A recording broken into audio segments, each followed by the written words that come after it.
بسم اللہ الرحمن الرحیم۔ تمام دیکھنے اور سننے والوں کو خلوص برا سلام۔ ہمیں اللہ تعالیٰ کی تمام دی ہوئی نعمتوں کا شکر ادا کرنا چاہیے، کیونکہ اللہ تعالیٰ کی ہر دی ہوئی چیز ایک نعمت ہے۔ بیان کیا جاتا ہے کہ بنی اسرائیل میں ایک عابد رہتا تھا۔ اس زمانے میں کوئی عابد اس کے جیسا نہ تھا۔ اسی وقت میں 3 بھائی تھے اور ان کی ایک بہن تھی جو ابھی تک کنواری تھی۔ اس کے سوا اور ان کی کوئی بہن نہ تھی۔ اتفاقاً ان تینوں بھائیوں کو کہیں شہر جانا پڑ گیا۔ ان کو کوئی ایسا شخص نظر نہ آیا جس کے پاس اپنی بہن کو چھوڑ جائیں اور اس پر بھروسہ کریں۔ لہٰذا سب نے اس رائے پر اتفاق کیا کہ اس کو عابد کے سپرد کر دیں۔ وہ عابد ان کے خیال میں تمام بنی اسرائیلیوں میں نیک اور پرہیزگار تھا۔ چنانچہ وہ لوگ اس عابد کے پاس آئے اور اپنی بہن کو حوالے کرنے کی درخواست کی کہ جب تک ہم شہر سے واپس نہیں آئیں گے ہماری بہن آپ کے سائے شفقت میں رہے گی۔ عابد نے ایسا کرنے سے انکار کر دیا اور ان سے ان کی بہن سے خدا کی پناہ مانگی۔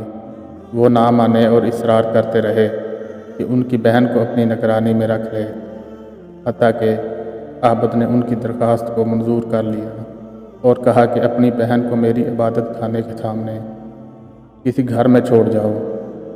انہوں نے اپنی بہن کو ایک گھر میں چھوڑا اور چلے گئے۔ وہ لڑکی عابد کے قریب ایک مدت تک رہی۔ عابد اس کے لیے کھانا لے کر آتا اور اپنے عبادت خانے کے دروازے پر رکھ کر دروازہ بند کر لیتا اور واپس اندر چلا جاتا۔ وہ لڑکی کو آواز دیتا، وہ اپنے گھر سے آ کر کھانا لے جاتی۔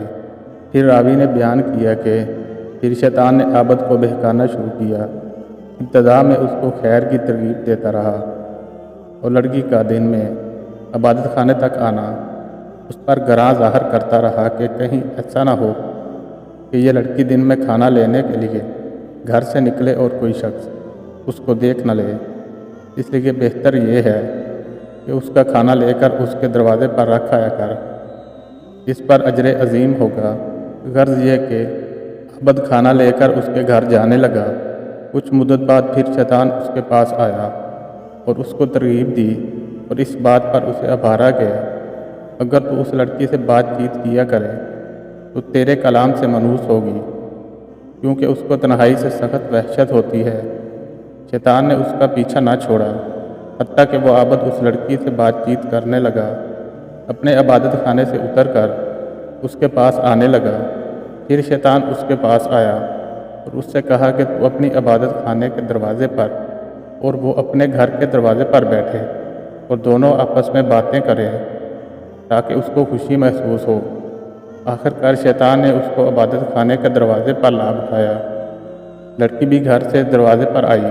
اس طرح ایک زمانے تک یہ حال رہا۔ شیطان نے عابد کو پھر کار خیر کی رغبت دی اور کہا بہتر ہے کہ خود لڑکی کے گھر کے قریب جا کر بیٹھے اور ہم کلامی کرے، اس میں زیادہ دلداری ہے۔ عابد نے ایسا ہی کیا۔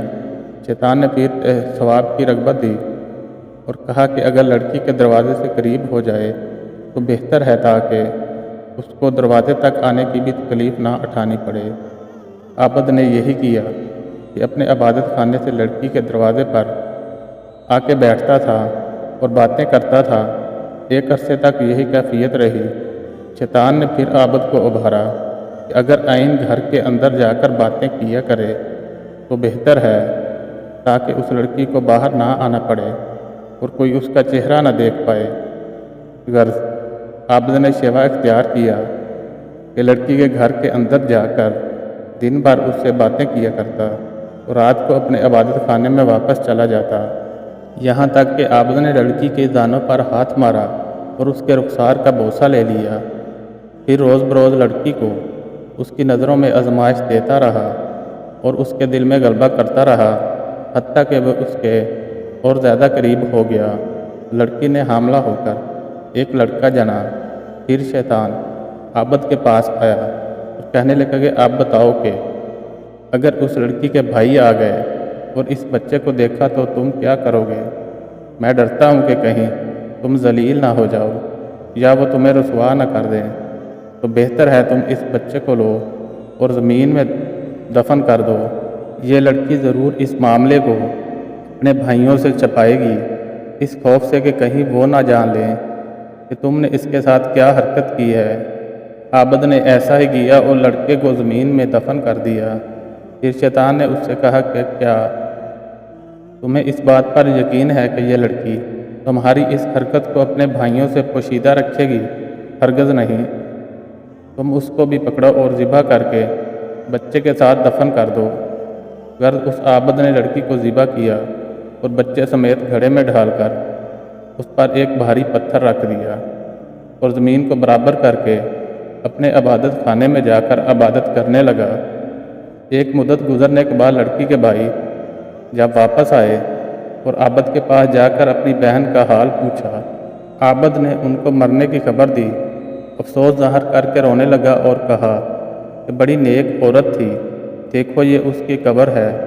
بھائی قبر پر آئے اور اس کے لیے دعائے خیر کی۔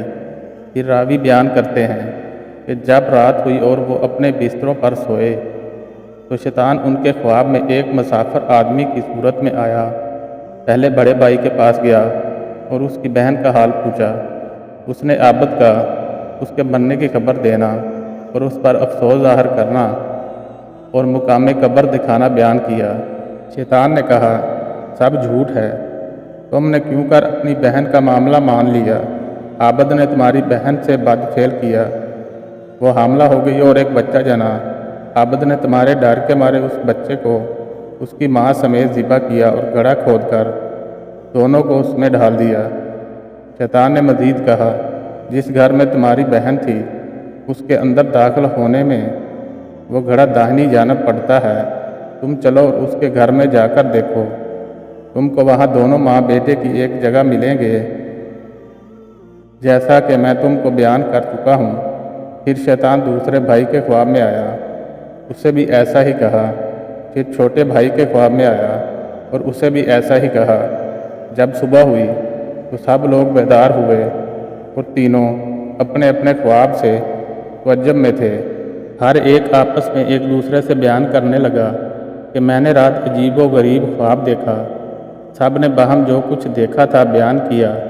بڑے بھائی نے کہا، یہ خواب فقط ایک خیال ہے اور کچھ نہیں ہے، یہ ذکر چھوڑو اور اپنا کام کرو۔ چھوٹا بھائی کہنے لگا کہ میں تو جب تک اس مقام کو دیکھ نہ لوں بعد نہیں آؤں گا۔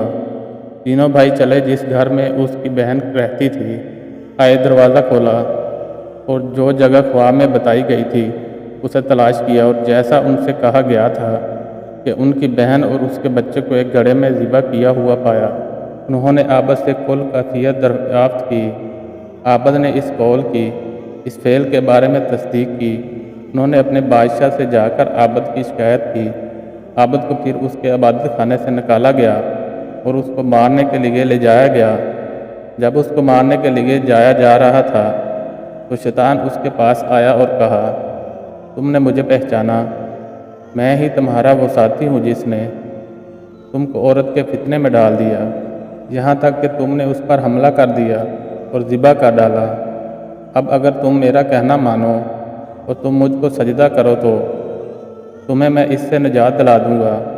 عابد نے سجدہ کیا، خدا تعالیٰ سے کفر کیا۔ پھر جب عابد شخص نے کفر کیا تو شیطان اس کو اس کے ساتھیوں کے قبضے میں چھوڑ کر چلا گیا اور انہوں نے اس کو اس کے کیفر کردار تک پہنچا دیا۔ اس واقعے سے ہمیں یہ سبق ملتا ہے کہ اندازہ کیجئے کہ شیطان ہمارا کس قدر سنگین دشمن ہے اور اس کے وار کس قدر سنگین ہیں۔ چنانچہ ہمیں چاہیے کہ اس واقعے سے سبق حاصل کریں اور شیطان کے ہتھ کنڈوں سے اپنے آپ کو بچائیں۔ اللہ تعالیٰ ہم سب کو اپنے حفظ و امان میں رکھے، آمین۔